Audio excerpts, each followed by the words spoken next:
Hi, my name's David Counsell. My wife Genevieve and I run about 10,000 merinos up here in Barcaldine in Central Queensland on a property called Blaine. And so to give you a hint of some of the things that we're doing to make sure we stay in wool sheep, stay profitable, stay sustainable, are things like adoption early of all the technologies that can assist us to run our businesses. We're very interested in agritourism and expanding that as much as possible. We are aware that the future will be some sort of form of carbon accounting, and our society is going to ask us a lot more questions about the amount of carbon we're emitting. And we're also active in the community and are currently running a PDS that's been funded by the MLA, a producer demonstration site. So just the other day with drones, for example, we went mustering. Once upon a time it was all motorbikes in this part of the world. We had 3 drones in the air rather than 3 motorbikes on the ground to get the sheep in.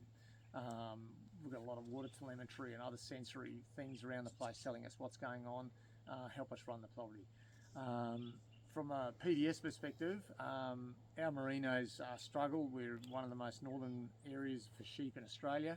Our diets for the animals are really low in protein, so to get sheep to successfully raise a lamb is quite difficult. So a group of producers are involved in a PDS using local data and demonstrating best practice things that we know work down south, seeing how they work, and it's great to be able to be releasing, good data about what drives fertility in our merino sheep flock in Australia. And that's a PDS that's been funded by MLA, but certainly equally invested in heavily by the Queensland DPI and through the Leading Sheep Network funded by AWI.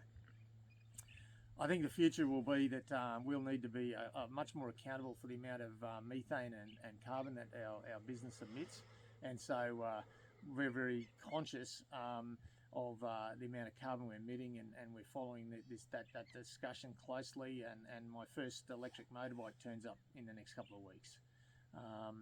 And probably the last thing that we're really wanting to broaden the amount of income that we can earn off our farm and get our farm businesses away from rain-driven agriculture is to look at agritourism.